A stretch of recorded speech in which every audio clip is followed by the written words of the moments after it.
أعوذ بالله من الشيطان الرجيم. بسم الله الرحمن الرحيم. إن الذين كفروا لن تغني عنهم أموالهم ولا أولادهم من الله شيئا وأولئك هم وقود النار كدأب آل فرعون والذين من قبلهم كذبوا بآياتنا فأخذهم الله بذنوبهم والله شديد العقاب.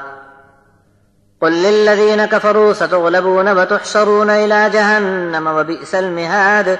قد كان لكم آية في فئتين التقتا فئة تقاتل في سبيل الله وأخرى كافرة يرونهم مثليهم رأي العين والله يؤيد بنصره من يشاء إن في ذلك لعبرة لأولي الأبصار. زين للناس حب الشهوات من النساء والبنين والقناطير المقنطرة من الذهب والفضة والخيل المسومة والأنعام والحرث ذلك متاع الحياة الدنيا والله عنده حسن المآب. قل أنبئكم بخير من ذلكم للذين اتقوا عند ربهم جنات تجري من تحتها الأنهار خالدين فيها وأزواج مطهرة ورضوان من الله والله بصير بالعباد. الذين يقولون ربنا إننا آمنا فاغفر لنا ذنوبنا وقنا عذاب النار. الصابرين والصادقين والقانتين والمنفقين والمستغفرين بالأسحار. شهد الله أنه لا إله إلا هو والملائكة وأولو العلم قائما بالقسط لا إله إلا هو العزيز الحكيم.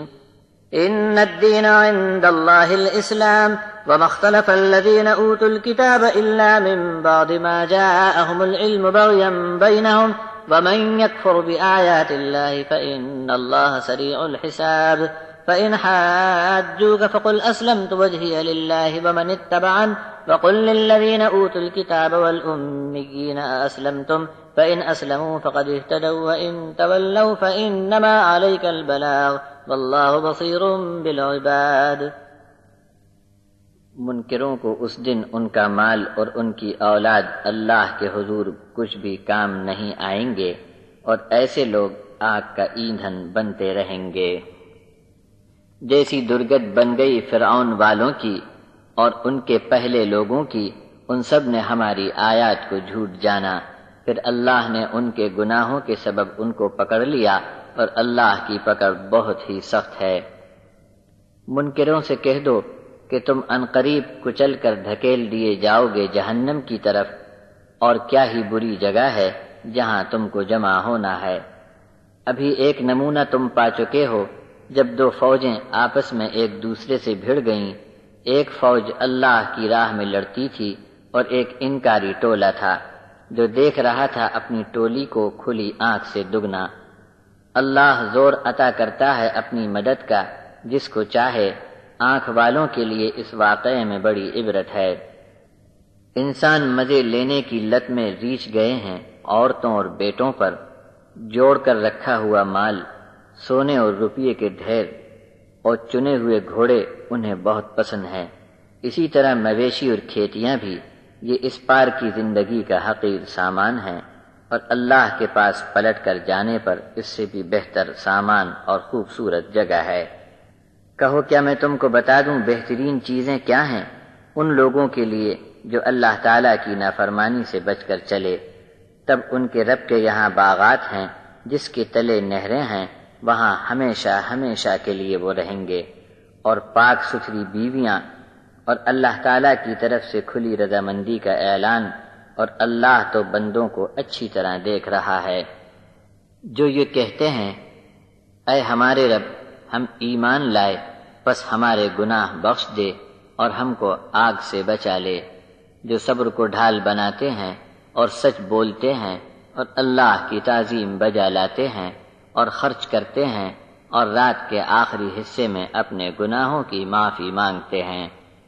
اللہ نے گواہی دی کہ اس کے سوا کسی کی بندگی مت کرو، اور فرشتوں نے بھی یہی اعلان کیا، اور تمام علم والے بھی یہی کہیں گے کہ وہ قائم حاکم ہے انصاف کا. بس حق یہ ہے کہ اللہ کے سوا کوئی عبادت کے لائق نہیں، وہی زبردست حکمت والا ہے.